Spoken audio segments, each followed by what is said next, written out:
Ladies and gentlemen, thadies and gentledem, welcome back. It is I, Dave Makes Noises. I hope that you are well. Today's video is from our subreddit, r/MrRipper, where we source many of the stories we share on this channel. So thank you so much for sharing your thread with us, Sophia Elvin Kitten. And without further ado, I'd like to see more disability brought into the world of D&D. Does anyone have characters they've made and or played as who had some type of disability? How did it fit into your campaigns and world? What are their backstories? And OP, our friend Sophia, begins with bringing sign language to Dungeons and Dragons. A deaf tabaxi beastmaster ranger with a sprite companion interpreter who uses drow sign language to communicate. As a result, my character knows Common, Undercommon, and Sylvan. I know that a sprite is not a usual animal companion, but it was vital that the companion had human-shaped hands. I am disabled as well of hard of hearing myself, so I like to bring disability into my gameplay occasionally because it helps me relate to my characters. In D&D 5th edition, the drow already have assigned language, but their race and culture didn't seem conducive to accessibility, and any disabled drow would likely just be sacrificed to the Spider Queen. Further, due to my personality, I could never see myself playing any character with an evil alignment, though Dritz from the Dark Elf trilogy is more of a chaotic neutral or chaotic good than chaotic evil. Her name is the Japanese sign language for cat, a fist brought up to the mouth like a cat licking its paws. This is also my name sign, as I am half Japanese, lived there in elementary school, and my autistic obsession is cats. For simplicity's sake, I just named her Nico,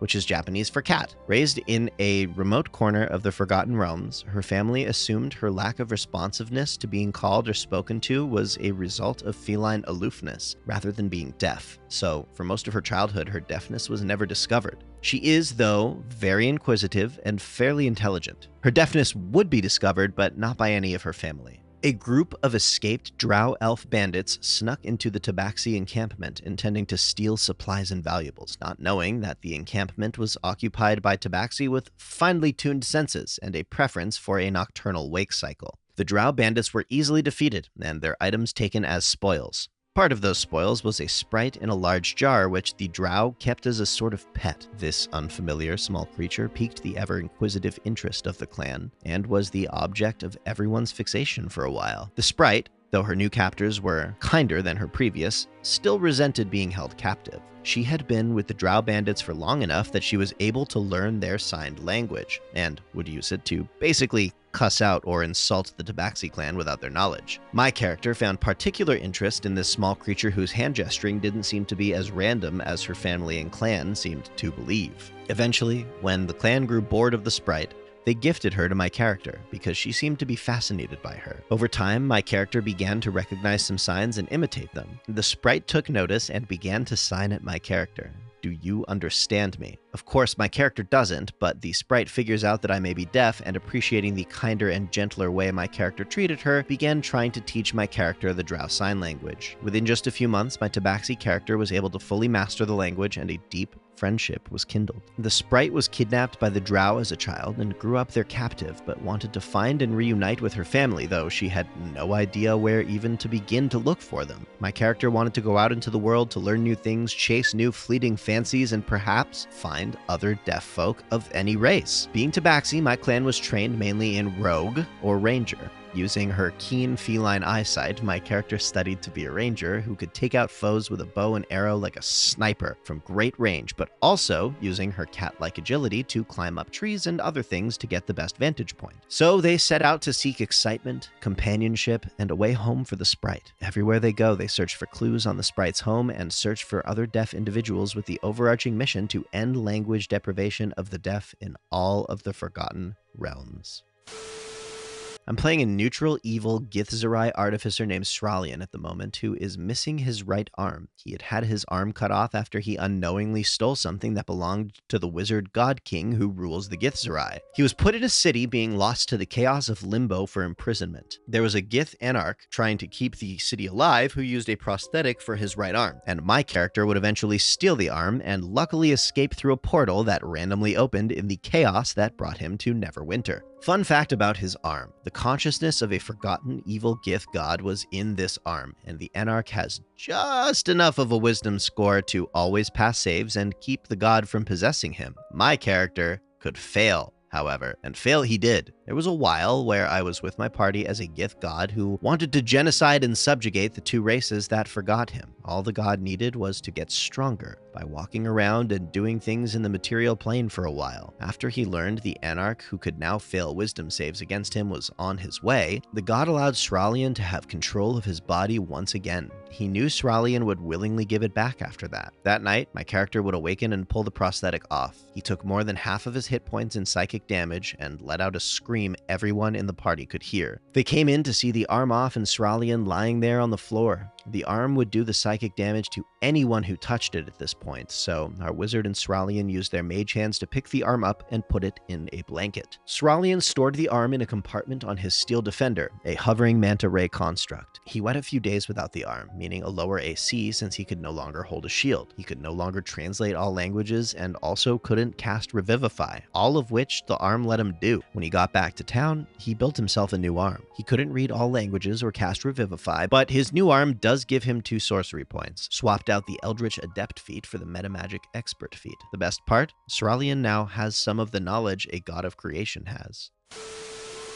This has been my favorite character I've played, and I can't wait to see how his story in this campaign ends. Everything points towards him giving the arm back and joining a faction another PC is restarting from their backstory called the Wayfarers. If that happens, I'll get to use Sralian, an NPC who joins as an NPC in the homebrew pirate campaign I'm running after this one concludes. Addiction is a fantastic expression of psychological disability that can be brought into Dungeons & Dragons, as chemical addiction can have physical effects and create a story arc through withdrawal and abuse, while a psychological addiction can lead to hijinks and personal development. Both come more easily to characters suffering from trauma or mental illness, and it's important to remember these things are also forms of disability. I once had a tiefling who was trying very hard to get in with the 9 hells instead of blend in with common mortals. Rejection by 2 cultures and attempting to prove himself put him under such stress that drugs were an obvious crutch. Thanks to his chemical abuse, he ended up being the character who might accidentally find a puzzle solution 1 minute only to sit down in a trapped chair full of poison needles another, with the party expressing frustration at the need to take care of him when he made horrible drug-induced errors in judgment. It became evident that it all stemmed from him devaluing his own life and being deeply depressed over his lack of inclusion, making the careless choices with a subconscious hope that he'd step on that one trap that took his head off his shoulders. From a gameplay standpoint, this meant that many of the traps and triggers that players avoid would get tripped. Treasures would be uncovered by a stumbling blunder. Meanwhile, the players found themselves playing the characters who hang out with the funny addict and then realize it's not so funny. And the sessions started having some very special episode moments confronting him and his issues. I had played in a campaign that was inspired by Final Fantasy, which included many classes and races and such. I didn't play in this game long due to family shenanigans, but the few sessions I attended were memorable to me because of this character. I was playing a red mage, which I think was a blaster caster, named Raymond Clark. He specialized in fire magic and, naturally, was a hothead. In the process of making this character, rolling for stats was interesting. I had been rolling very well, getting an 18, 2 16s, and 2 14s. I was feeling very optimistic about this lady until the final roll of my d6s. 4 natural 1s. Using drop the lowest didn't matter here, so I was stuck with a 3 that I had to use because I was digging my other rolls. So I had a tough choice ahead of me, and I found an interesting way of implementing it into the character. You see, Raymond now had a 3 in strength, so I had decided to pull a Mr. Glass on him. For those who haven't seen the Unbreakable trilogy, great movies, all of them, Mr. Glass was a character played by Samuel L. Jackson that had glass-like bones. If he stubbed a toe, the bone in his toe would shatter. Not break, but shatter. So I copy-paste this onto Raymond. Now, you could argue that this could also be a low constitution thing, but I was a caster. I didn't need strength anyway. Also, if I had a 14 strength, having a big carrying capacity would make no sense if his bones broke easily. Picking up his heavy bag would spell disaster for him. The glass bone dilemma came up a few times during the couple games. First incident was in a tavern where an NPC in a rival party had tripped Raymond over gloating that his group completed a quest before them an hour prior. The DM asked for a dex save, which I failed by rolling a 3 or something. and Raymond falls hard on his arm. This drops Raymond's max HP by a good chunk, and the cleric has to spend the majority of the night getting it set on track to heal up nicely. Another time, the party was retreating from an orc tribe that had been raiding a nearby fishing village. There were far too many, and instead of fighting through the few of them blocking the main road leading away from the village, we cut through buildings heading inland. Little did we know, as we had come in by rowboat, that the side of the village we're going through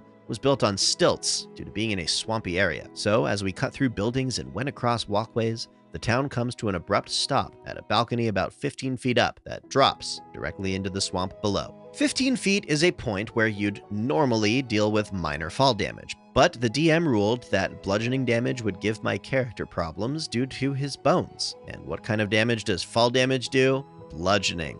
That's what. So I'm worried, because if Raymond goes to jump, he would definitely become immobile or dead, depending on how he lands. And I definitely didn't want to engage the orcs in melee either, so he nervously contemplates as the other party members bite a little bit of dust as they drop down, and they claim they can catch me. And after a look back, seeing orcs with clubs and axes, Raymond decided to trust his companions. And the rogue, yes, the rogue was the only team player here, failed his roll to catch Raymond, and he falls horizontally on his front, which puts him in death saves instantly. And to make a long story short, the party dips, and Raymond is captured rather than killed, but his injuries kill him eventually, and I roll up a new character. I've never been so happy to see a max roll of 14 and a minimum of 7 before. This may not have been exactly a disability in the thread's intended sense, but I figured I'd share anyways.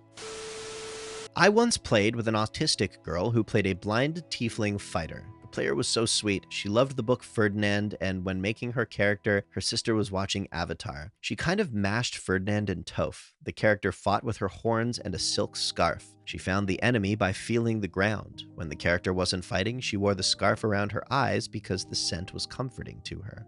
Her character, who was called Baby, was raised in a poorhouse, and she sold cabbages on the side of the road. People took advantage of her blindness. Some people gave her less money than she asked for, and she starved most of the time. Her father was desperate for money, so he sold her into a fighting ring, and she was cared for by a woman named Lulu, who gave her the scarf to make her look tough. But it slipped over her eyes, and it kind of became her thing. She learned to fight, but Lulu knew Baby didn't want to fight, so she helped her escape. She was caught and wound up in prison with her friend who now guides and helps her. Again, they escape. To make money, they painted symbols on her and put her in a weird outfit and passed her off as a mystic, which is how they met their party. Baby was very helpful because she had empath abilities, and she could tell when attacks were coming because she had heightened senses. Later in the campaign, she acquired a Feyhound, who acted as a steed and a seeing eye dog who she named Specs. At the very end, she delivered the final blow to the big bad and was reunited with Lulu, who now lived on a farm. As far as we know, she lived the rest of her life with Lulu, Specs, and Wendell,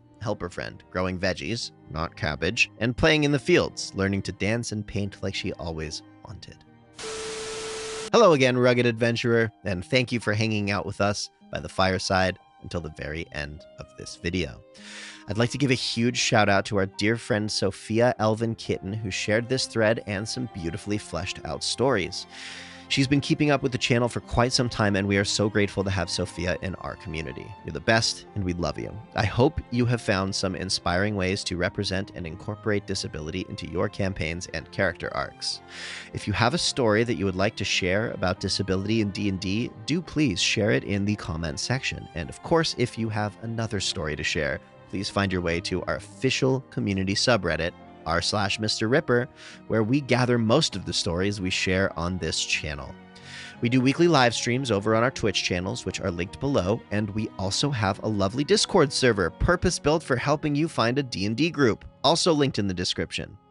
Now, I hope that you are making strides towards identifying and living your highest purpose this week, and that the path to bliss is being illuminated before your eyes, for better or for worse. If you love me and want to see what I'm up to the rest of the week, feel free to follow my TikTok at Dave Makes Noises, where I combine the music and dad jokes that nobody asked for the rare satisfaction that can only come with basking in the golden glow of the collective groans of every band kid and band teacher in America. Hope to see you there. Thank you again for watching. Please sub for nat 20s and ding that dong for advantage on your next attack roll, saving throw, or ability check. We love you here at Rip Daddy's house, and we'll see you next time, my sweet little sugar peas.